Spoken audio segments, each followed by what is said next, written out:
भाइयों और बहनों, मेरी दाहिनी बगल में ख्वाजा साहब बैठे हैं। मेरा ऐसा कुछ ख्याल तो है कि आप लोगों को मैंने एक वक्त सुनाया तो सही, लेकिन अच्छा है कि आज भी मैं आपको वही चीज़ याद दिला दूँ। क्यों कि उनके घर में मैं तो रहा हूँ, और शायद मैंने आपको कहा था कि उस ज़माने में मेरे साथ सत्यदेव स्वामी भी रहते थे। उस वक्त ख्वाजा साहब अलीगढ़ यूनिवर्सिटी में एक ट्रस्टी भी थे। बहुत काम उन्होंने किया था।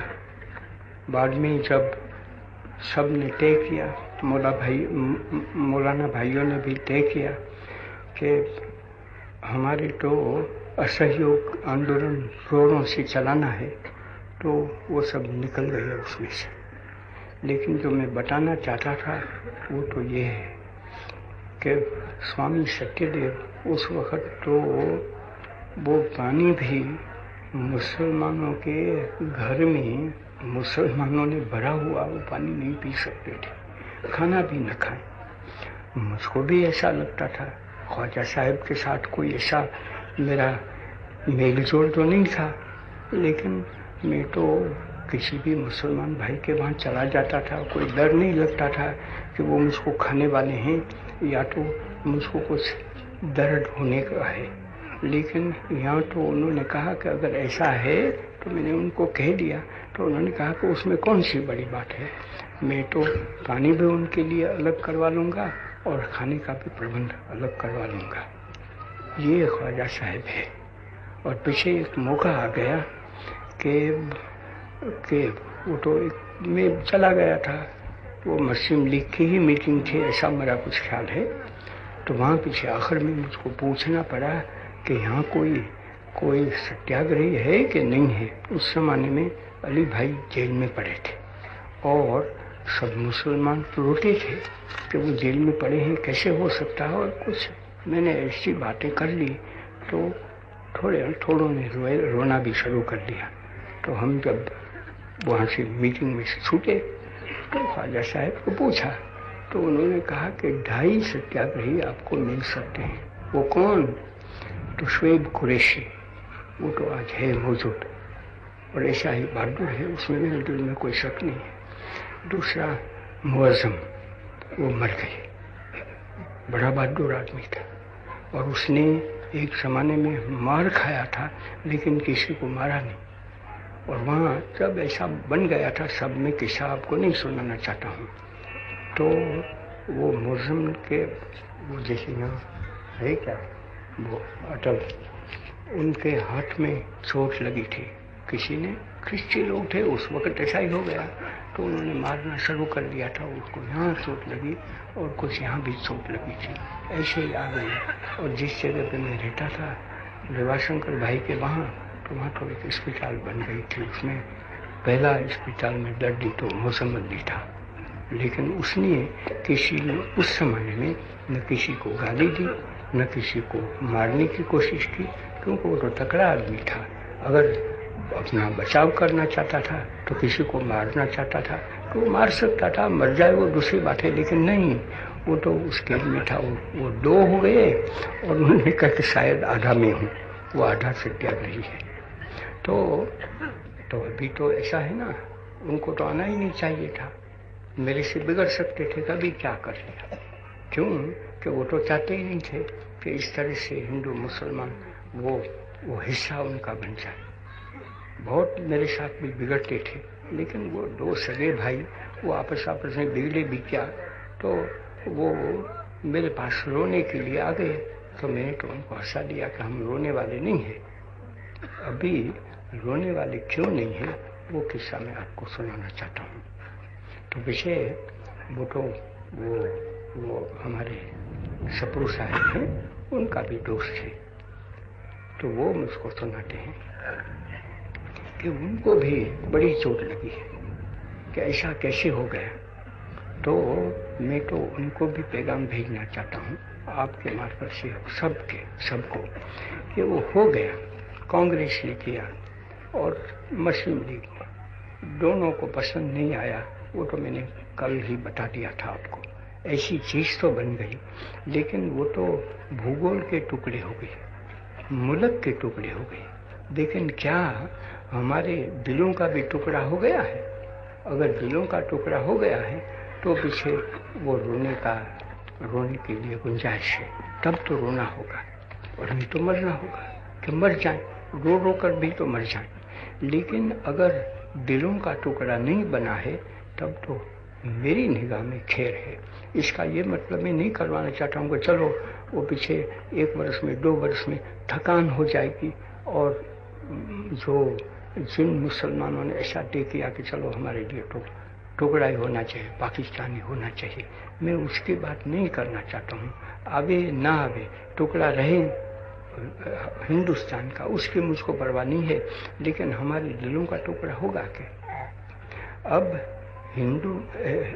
हिंदुस्तान जिसको वो कहें, लेकिन जवाहरलाल जी ने तो वो हिंदुस्तान कहने की भी मना की कि अगर एक पाकिस्तान बन जाता है तो क्या हमारा हिंदुस्तान बनेगा?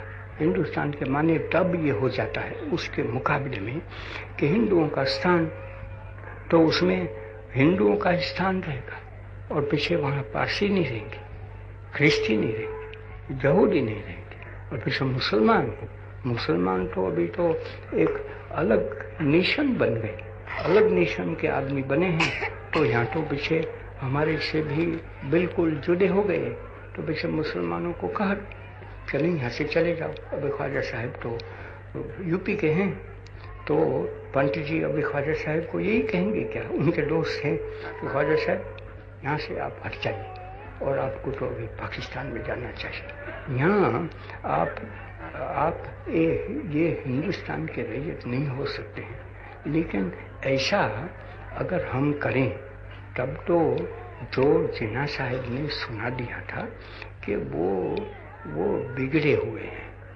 उनका दिल तो सचमुच जुड़ा ही है। हिंदू और मुसलमान दो एक बन नहीं सकते हैं। इतिहास तो उससे अलग सिखाता है। इतिहास जितना सिखाता है, मैंने आपको थोड़ा सा वो बड़े ऐतिहासिक है उनका खत तो आप लोगों को सुना दिया था, वो जयचंद्र विद्यालंकार। वो बताते हैं कि जब दो लड़ते थे तब भी एक दूसरों के मजहब के बारे में तो कुछ शिकायत नहीं करते थे। और मैंने आपको सुनाया ना कि उस वक़्त कश्मीर में जैनुल आबिदीन साहब तो वो तो हिंदुओं के साथ यात्रा में चले जाते थे और जितने देवल देते थे उसका जीर्णोद्धार करते थे। ये मैंने आपको सुनाया। और पीछे कुंभाराना जबरदस्त लड़ने वाला और मुसलमानों को उसने शिकस्त भी दी, लेकिन फिर भी जो विजय स्तंभ है चित्तौड़गढ़ में, चित्तौड़गढ़ तो प्रख्यात चीज़ है, तो वहाँ तो अल्लाह नाम ऐसा खुद आया है। तो इसलिए उस ज़माने में नहीं, ऐसा इतिहास में तो बहुत भरा है। आज ही हम बिगड़ जाएंगे और आज ही हम बिल्कुल अलग हो गए कि जिससे हम एक दूसरों के साथ बैठ नहीं सकते हैं, एक दूसरों के साथ खा नहीं सकते हैं, एक दूसरों के साथ काम नहीं कर सकते हैं। ऐसी सब बात है क्या? लेकिन मान लिया कि आज तो मुसलमान बिगड़े, चंद मुसलमान नहीं बिगड़े, ऐसा मानो, तो बाकी के जो बड़े हैं, जो मैंने आपको अब सुना दिया, हिंदुस्तान तो एक तो जवाहरलाल जी ने तो सिखा दिया कि नहीं, हम अभी हिंदुस्तान नहीं कहेंगे। जब सब एक ही थे तो हिंदुस्तान तो बड़ा अच्छा लफ्ज़ था, इंडिया क्यों कहें? लेकिन वो कहते हैं कि आज तो मैं इंडिया रखूं, लेकिन हिंदुस्तान नहीं रखूं, क्योंकि ये स्थान हिंदू का नहीं है। ये स्थान जो अपने को इंडिया में हुआ है, पैदा हुआ है, और जिसके लिए दूसरा मुल्क नहीं हो, उसका स्थान है। उसका स्थान है तो पीछे एक पारसी तो बहुत छोटी कौम है, उसका लड़का है, उसका भी ये स्थान है, तो पारसी स्थान बन गया। तब पीछे यहूदी का है तो यहूदी स्थान बन गए, ख्रिस्ती का है तो ख्रिस्ती स्थान बन गए, और पीछे हिंदू का भी है, तो हिंदुस्तान बन गया। लेकिन आज तो कोशिश तो ये रह रही है ना कि वो कहते हैं कि बाजी जो हैं वो तो कास्ट हिंदूस है। अब मैंने बता दिया है कि कास्ट हिंदूस तो इन गिने हैं हिंदुस्तान में। अगर कास्ट हिंदूस तो मानी वो ब्राह्मण, क्षत्रिय और वैश्य, वो तीन की जोड़ कर लोगे तो आपको पता चलेगा कि उसकी तादाद बहुत कम है। लेकिन आज उनकी चलती है, वो मैं कबूल करना चाहता हूँ। लेकिन तब वो जो अछूत कहे जाते हैं, हम जिसको अछूत मानकर बड़ा पाप करते हैं, और पीछे शूद्र वो, और पीछे जो जंगली जातियां कहते हैं, जिसको रानी परस कहते हैं, वो सब उसमें से बात करोगे उसको कुछ नहीं मिल सके। और ये तीन इन गिने आदमी पड़े हैं, वो हिंदुस्तान में राज चलाएंगे। अगर ये है तो जो जिन्ना साहिब ने कहा है कि ये लोग ऐसे पाजी हैं कि सबको दबाना ही चाहता है और सबको दबा कर पीछे अपना ही काम करना चाहते हैं, इसलिए हम उसके साथ नहीं रह सकते हैं।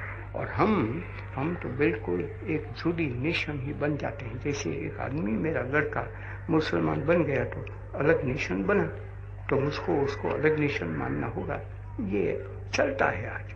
तो मैं ये कहता हूँ कि वो जो चीज़ इल्ज़ाम लगाते हैं उसको हम साबित न करें, हम न समझें, क्योंकि हम तो आखिर में 3/4 पड़े हैं ना। हिंदुस्तान में से जो अलग हो जाते हैं उसको छोड़ो तो हिंदुस्तान करीब 3/4 सा रह जाता है, और उसमें हिंदू है, मुसलमान है, पारसी सब लोग पड़े हैं, तो एक बड़ा दरिया है। तो वो सब जो वो कहते हैं ऐसा ही हम करना शुरू करते हैं, और पीछे वो 3 जो थोड़ी तादाद में है वही समझे कि सब हम ही हैं हिंदुस्तान में। तब मैं कहता हूँ कि जिन्ना साहिब जो शिकायत करते हैं वो सच्ची हम साबित करेंगे, तब आप कह सकते हैं कि अभी सच्चा पाकिस्तान हिंदुस्तान बन गया है। तो मेरी ये उम्मीद रहती है कि आप ऐसा कभी होने नहीं देंगे। डर तो ये रहता है कि अगर हम आज सावधान नहीं रहेंगे और हम जो कहते हैं वही टोपी हम पहन लेंगे, तो पीछे हम तो ऐसे ही लायक बनने वाले हैं, और पीछे हमारे लिए कहा जा सकता है कि हाँ वो तो अलग नेशन ही, अलग नेशन क्या, अलग नेशन नहीं, पीछे तो बहुत नेशन बन गई यहाँ कि सब कहें कि पारसी कहें कि मुझको पारसीस्तान दे दो, और सिख कहें मुझको सिखिस्तान दे दो, और वो अछूत जिसको हम कहते हैं वो अछूत स्थान ले लें, और पीछे जिसको हम रानी परस कहते हैं तो उनका स्थान ले लें, तो पीछे वो हिंदुस्तान कहीं है ही नहीं, मानी इंडिया कहीं नहीं है, और सब छोटे छोटे हिंदुस्तान के टुकड़े बन जाते हैं। ये अगर ऐसा अंग्रेज भी करना चाहें तो अंग्रेज के भी लिए हिंदुस्तान में जगत में कोई स्थान नहीं है। अगर हम ऐसा कर लें तो हमारे लिए कोई स्थान नहीं होने वाला है, हम अपना गला अपने हाथ से काटने वाले हैं। इसलिए मैं तो कहूँगा कि आज जो बन गई है चीज़ उसके लिए हमको रोना नहीं है, लेकिन हमारे सावधान रहना है, बहादुर बनना है, साफ रहना है, और ऐसा समझना है कि जो इस यूनियन ऑफ रिपब्लिक्स ये नाम जवाहरलाल जी ने दे दिया है।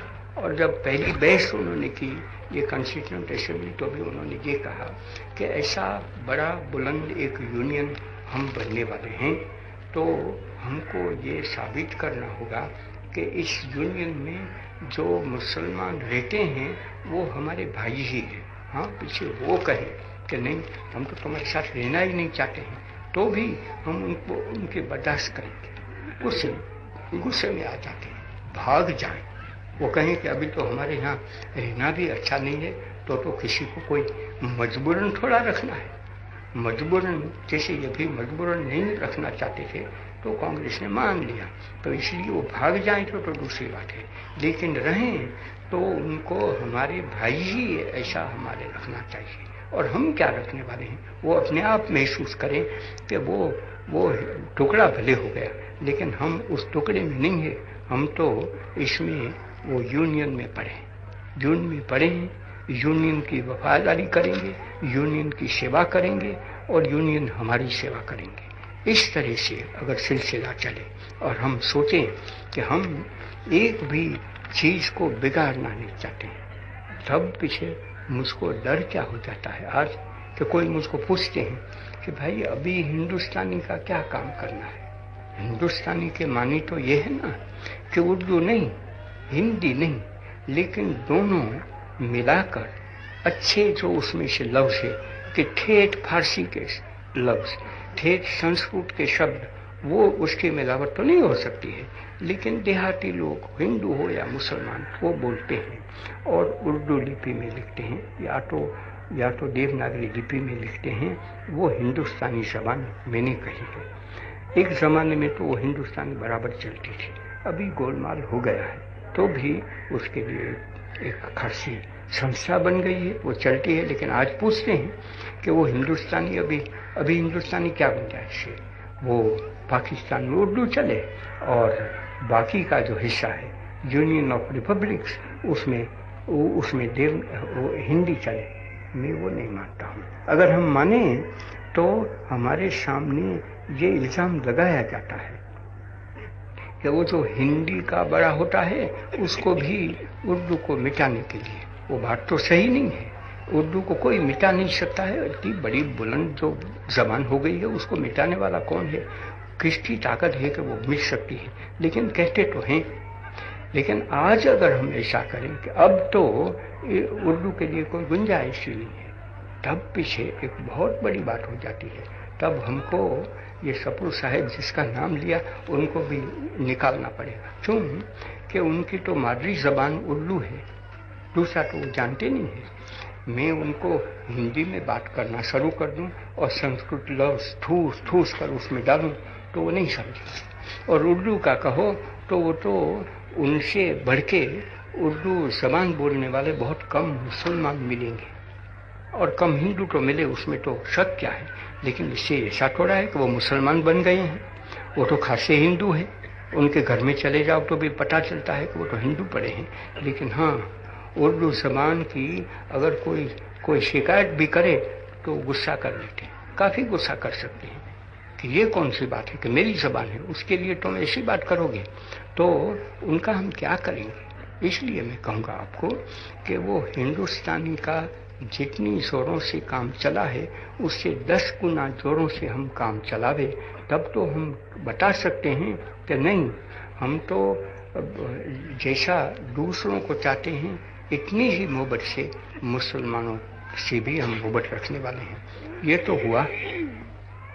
लेकिन आपके हिंदुस्तान में यूनियन में कितनी मुसलमान जगहें पड़ी है, पाक जगह दरगाह पड़ी है, उसका क्या होगा? क्या उसको आप ढाने वाले हैं?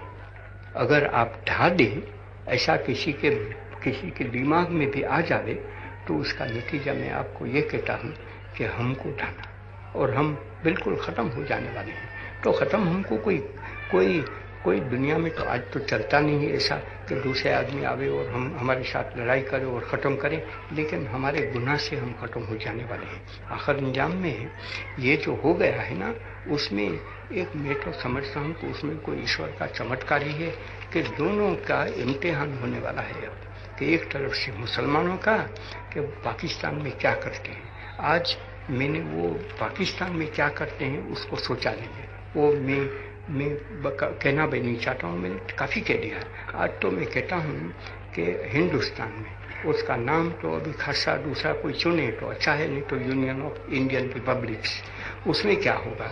तो उसमें तो एक बड़ा हिस्सा पड़ा है, उसमें हम बिगड़ जाते हैं, उसमें हम ऐसा ही करते हैं कि नहीं अभी तो जितना अभी अलीगढ़ यूनिवर्सिटी पड़ी है उसमें तो मैं गया हूँ, ख्वाजा साहब उसमें ट्रस्टी है, उसका क्या अभी वो इस्लाम की बड़ी कल्चर वो तो वहाँ है, तो उसको हम उठा डालेंगे या तो ये कहेंगे कि अभी यहाँ से उठा जाओ मुसलमानों को। मैं तो उम्मीद करता हूँ कि ऐसे पागल कोई भी हिंदू बनने वाला ही नहीं है, और हिंदुस्तान में रहने वाला जितना है वो कोई ऐसा पागल नहीं बनेगा। लेकिन ये कहेगा कि अलीगढ़ यूनिवर्सिटी आज तो उसके हम ट्रस्टी बन गए हैं। जैसे बनारस में जो हिंदू यूनिवर्सिटी है वो मालवीय जी की है, और मालवीय जी की जो इतनी बड़ी भारी चीज़ है वो तो दूसरी बात है, कोई मौका होगा तब मैं सुनाऊंगा।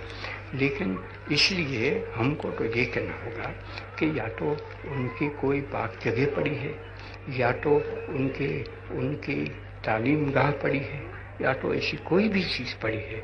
सब चीज़ यहाँ इतनी सुरक्षित रहने वाली है जितनी सुरक्षित दूसरी जगह पारसी अग्यारी है, या तो यहूदियों की सिनेगॉग है, या तो ख्रिस्तियों का गिरजाघर है, और या तो सिखों का गुरुद्वारा है। सबकी रक्षा और सबके लिए आदर इतना ही होगा जितना हिंदुओं का मंदिर है उसका। और वहाँ भी जो अछूत है, जो जंगली माने जाते हैं, उनके लिए भी इतनी ही जगह, उनके लिए इतना आदर देने वाला है जितना एक ऊंचे में ऊंचा वो कास्ट हिंदू में माना जाए। इतना उसके मानी हो गए कि इसमें हिंदू धर्म में, सच्चा हिंदू धर्म में ऐसी कास्ट को, छुआछूत को, एक जंगली और एक बड़ा है, उन सब चीज़ों को स्थान नहीं दे सकता है। उसमें सर्वधर्मों का समुच्चय समाविष्ट होना ही चाहिए। अगर नहीं होता है तो मेरी निगाह में वो हिंदू धर्म नहीं है।